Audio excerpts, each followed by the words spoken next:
മറ്റൊരു വാർത്തയിലേക്ക് മുതിർന്ന കമ്മ്യൂണിസ്റ്റ് നേതാവും മുൻ മുഖ്യമന്ത്രിയുമായ വി.എസ്. അച്യുതാനന്ദന്റെ ആരോഗ്യനില ഗുരുതരമായി തന്നെ തുടരുകയാണ്. ഇന്ന് രാവിലെ മെഡിക്കൽ ബോർഡ് ചേർന്ന വി.എസിന്റെ ആരോഗ്യസ്ഥിതി വിലയിരുത്തിയിരുന്നു. വൃക്കയുടെ പ്രവർത്തനവും ശ്വസനവും സാധാരണ നിലയിലാക്കാൻ ശ്രമം തുടരുകയാണ് എന്നും നിലയിൽ മാറ്റമില്ല എന്നുമാണ് ഇപ്പോൾ മെഡിക്കൽ ബുള്ളറ്റിനിൽ വിവരങ്ങളായി പുറത്തുവന്നിട്ടുള്ളത്. വി അരുണാണ് ചേരുന്നത്. അരുൺ, ആരോഗ്യസ്ഥിതി ഗുരുതരമായി തന്നെ തുടരുന്നു, പുരോഗതിയില്ല എന്നല്ലേ ഈ മെഡിക്കൽ ബുള്ളറ്റിനിൽ നിന്ന് മനസ്സിലാക്കേണ്ടത്? തീർച്ചയായിട്ടും വി.എസിന്റെ ആരോഗ്യനില കൂടുതൽ ഗുരുതരമായി മാറുന്നു എന്നതിന്റെ സൂചനയായി വേണം ഈ മെഡിക്കൽ ബുള്ളറ്റിൻ കാണാൻ. ഇന്ന് രാവിലെയാണ് മെഡിക്കൽ ബോർഡ് വീണ്ടും യോഗം ചേർന്നത്. അതിൽ ഇപ്രകാരമാണ് പറയുന്നത്.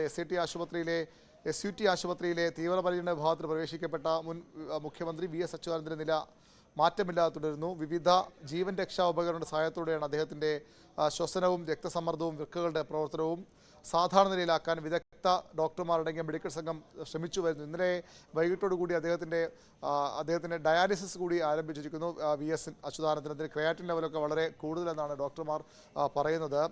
അദ്ദേഹത്തെ ജീവിതത്തിലേക്ക് തിരിച്ചു കൊണ്ടുവരാൻ കഠിന ശ്രമത്തിലാണ് മെഡിക്കൽ സംഘമുള്ളത്. പക്ഷേ വളരെ ഗുരുതരമായ ഒരു ആരോഗ്യസ്ഥിതിയിലൂടെ വി.എസ്. കടന്നു പോവുകയാണ് എന്നുള്ളത് ഏറ്റവും പ്രധാനപ്പെട്ട കാര്യം. ആശങ്കയുണ്ടാക്കുന്ന കാര്യം. ഡോക്ടർമാരുടെ സംഘം പരമാവധി അദ്ദേഹത്തെ ആരോഗ്യനില വീണ്ടെടുക്കാൻ, അദ്ദേഹത്തെ ജീവിതത്തിൽ തിരിച്ചു കൊണ്ടുവരാൻ ശ്രമിക്കുന്നുണ്ട്. പക്ഷേ അത്ര ആശ്വാസകരമായ വാർത്തയല്ല ആശുപത്രിയിൽ നിന്ന് ഇപ്പോൾ ലഭിക്കുന്നത്.